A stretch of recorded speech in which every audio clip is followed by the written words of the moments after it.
Hey everyone, Farrell here, and this is the Extreme UHC Rewind for Season 7.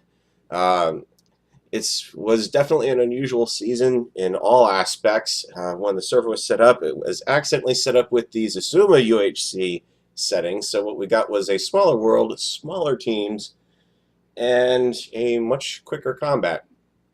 Now, as I'm recording this, the final episodes haven't gone out, and what I'm really going to do is wait until that comes out until I actually put this episode out. So there will be no spoilers. You will be able to actually see the full progress up at the top of the screen, so I don't have to worry about trying to cut it out this time, which is a huge relief for me. And in fact, I can even now hide that. If anyone can actually figure out if there's a way to hide the UI for replay mod, but not knock out the regular UI, that'd be really nice, because it would be nice to actually be able to see coordinates. Unfortunately, the Z coordinate is cut off because of the slider bar that you see there. I'm going to apologize because my voice is probably all manner of screwed up right now. I'm recording this thing first thing after waking up, so of course I've got morning voice and a little bit of the frog in the throat and everything, so hopefully that'll even out a little bit as we go forward. But the terrain down here, let's just talk about that, because you certainly would have seen this in the final episode. You couldn't ask for better terrain to work with. I mean, geez, there's just all sorts of little caves pockmarking the surface here. So there are plenty of places for people to pop out. Some trees right near the area, so you had a little bit of an area to try to hide and run through, which a couple teams actually did a really good job at it. But other than that, pretty flat, pretty wide open, lending itself nicely to some bow fights, but also the potential for some really nice quick escapes and also some pretty nasty traps. Underground here, not too much going on. Certainly we got that little cave going down there. There's a ravine over there. Looks like we got some mushrooms out there.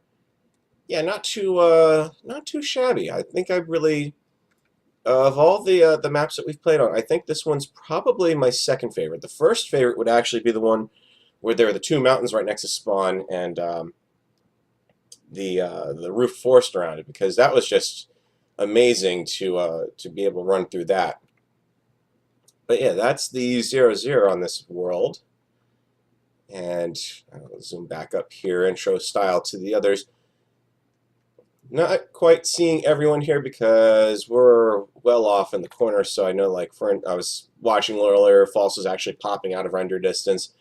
But just to give you an idea of what the render distance actually is like on the server, keep in mind I'm standing here, and that's as far over. Basically, there is a line right here that I could see people popping in and out of as they're running around this time. All along that line there. So yeah, the render distance is definitely becoming an issue for recording, and also because you really lose your team very easily, especially in the early game. Now, my strategy on this one, let's go ahead and put this back in motion here. My strategy on this was basically, I've been watching other Extreme UHC playbacks, and I'm seeing a lot of situations. You can tell, for me, the game effectively paused here because everyone's starting to be moved. Yeah, so my strategy on this one, like, for instance, I've been watching a lot of Gekkor's playbacks. I've been watching a couple Delta's playbacks, and one of the things that a lot of people are doing early on in the game is you've got that initial window where you don't have to worry about you've got the gentleman's rule in effect. Which basically means that, combined with the daylight, is that it is the perfect time to go as far out as you can in the overworld, explore as much as you can, and get your resources. And I would have to say that paid off huge dividends this time, but it did make it difficult to actually try to keep the rest of the team around. Because the second that gentleman's rule is up, A, you know it's going to be night, and B, because the gentleman's rule, there's been some confusion about how long that gentleman's rule lasts. In some cases, it's been said that it lasts the full first episode. In other cases, and what it actually is that it lasts the first 10 minutes, which means that up till you've got that first nightfall, you're protected from PvP. The second that sun starts to go down, you need to start finding not only the rest of your team and getting away from other teams, but you also need to find some shelter. There we go. Okay, so let's pause there while it's still actually even just trying to load in the chunks here, because we're starting there, and I don't think there's anything really interesting underground beneath us this time around. I am doing this replay without actually having... Oh, there's some what's down there. Nice. I'm doing this replay without having actually seen the... Ooh, there's a mine shaft right over there. Wouldn't be surprised if that was the one we found, actually. I'm doing this without the benefit of having actually gone through and watched the replay in, all of its glory myself. So I'm at a little bit of a disadvantage in that I'm not going to necessarily know where all the stuff is going on. But suffice it to say that this particular... Let's actually get the chunks loading in here. Let it take off. I do like that effect, where it's just loading everything in slowly around us. It was a little bit of a laggy start to this UHC. You probably heard it in the audio cues on the countdowns. I'm able to wander around for a little bit, and then all of a sudden, boom, we're going. You couldn't ask for a better start on this one. Plenty of leather around us, so I mean,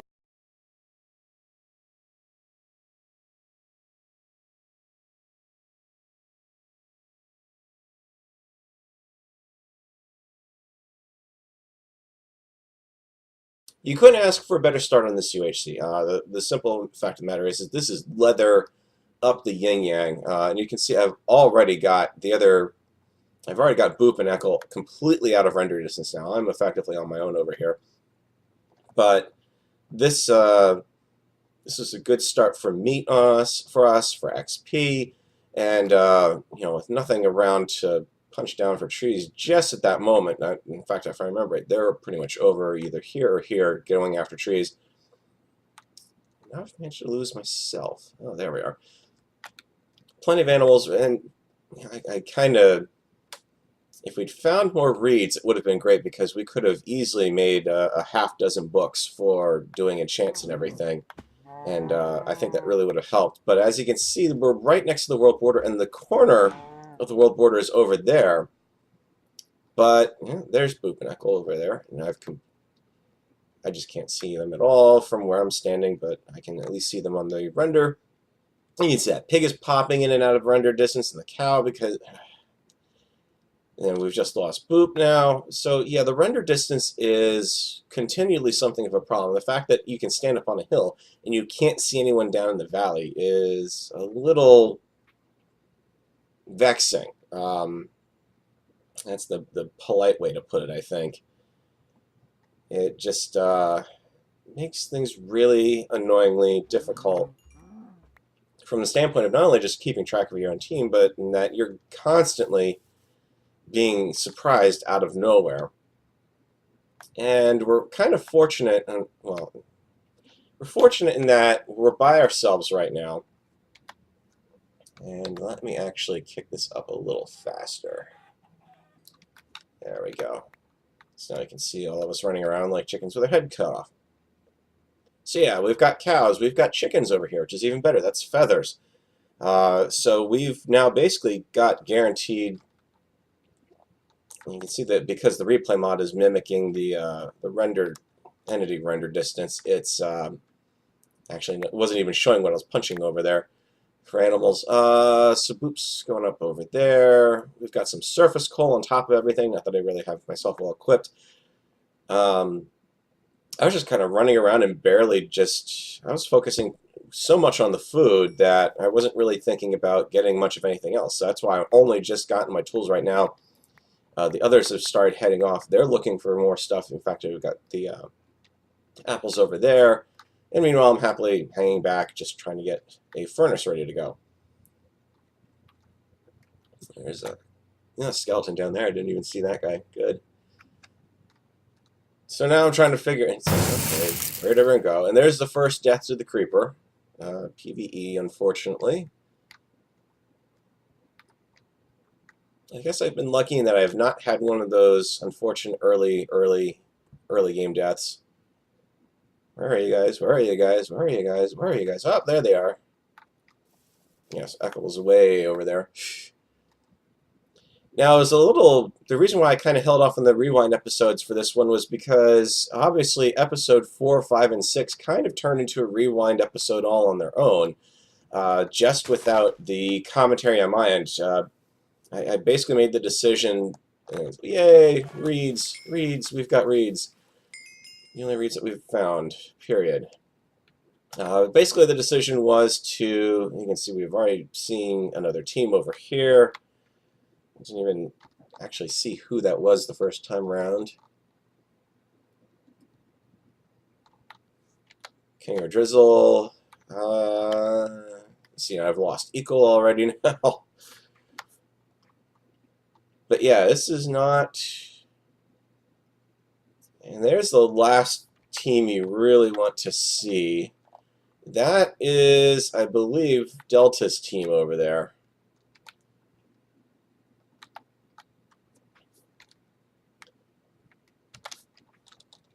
I'm pretty sure that is his team. Yeah, Stranded. Yeah, Stranded Shade. So there's the bullet that would get me, actually, if I remember correctly. But that's okay. We'll just kind of snipe their chickens out from under them.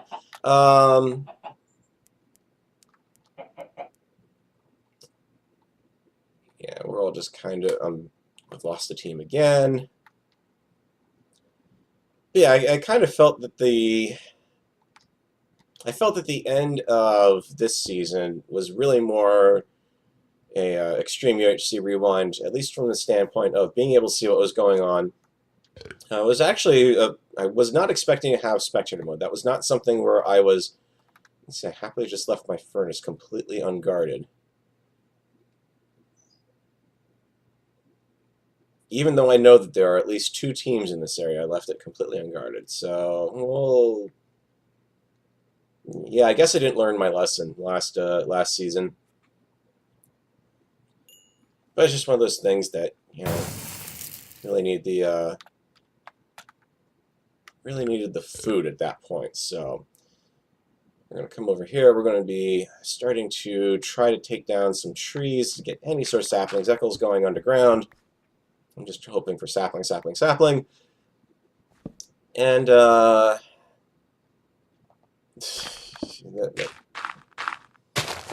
was highly amused by the fact that that was just left wide open to the air. So actually, yeah, let's take a look here. I don't know if we'll necessarily see any signs of other teams because of the render distance. Obviously, there's no one within render distance of us. I'm also not seeing much in the way of torches that have been put down anywhere, which is interesting because that says to me that the team that was over there might be... No, that's not a stairwell down yet. So we're in a pretty fair position, I think, in terms of being close to the border-ish and not being too far away from stuff. But yeah, we're kind of digging down into a cave-poor area, unfortunately.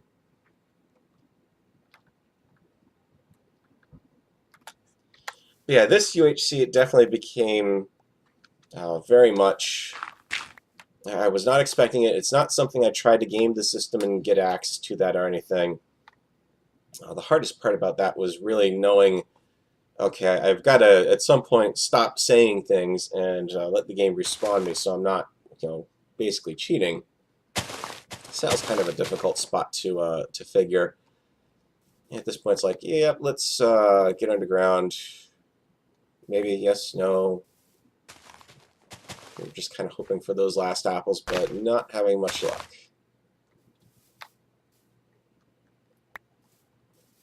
There's the benefits of the early game food.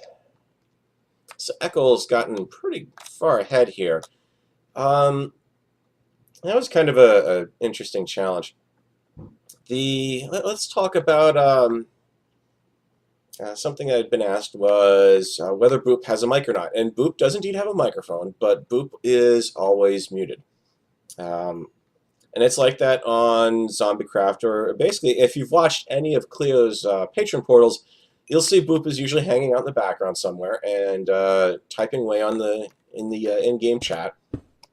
And Boop is also very active on the TeamSpeak chat as well. So, but when you get to the UHC, you would think that Boop is at a pretty serious disadvantage, because obviously if he wants to say anything to us, like let us know I have found a team or something, he's got to unshift to do it. And there's also the whole coordination bit. Like I found out in my, I believe it was the first Season 3 Extreme UHC, if I remember right, I was teamed up with, or at least the team I was on, had one person who wasn't speaking on TeamSpeak. And I think in the commentary for that one, I kind of hinted that it was really a huge detriment to the team, because you had no idea necessarily what he was doing or what his condition was, but Boop is pretty good at managing to kind of make that, break the contact just enough with the with other teams to actually say, oh hey, I've got, there's a team over here, a team up here, or basically Boop is he's very chatty, surprisingly, when it comes to the UHCs and everything. So we're having a pretty good stream of updates from him, even though he can't tell us anything in person.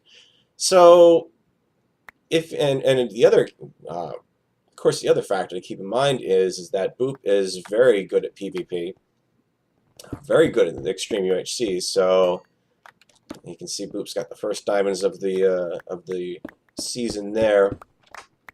We're just kind of poke-holing around at this point and seeing what we can find, trying to get the iron.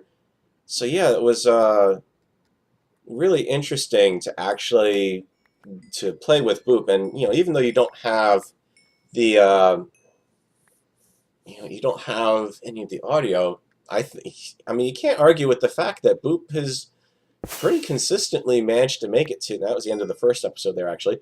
It's managed to make it pretty consistently to the final episodes of most of the Extreme UHCs.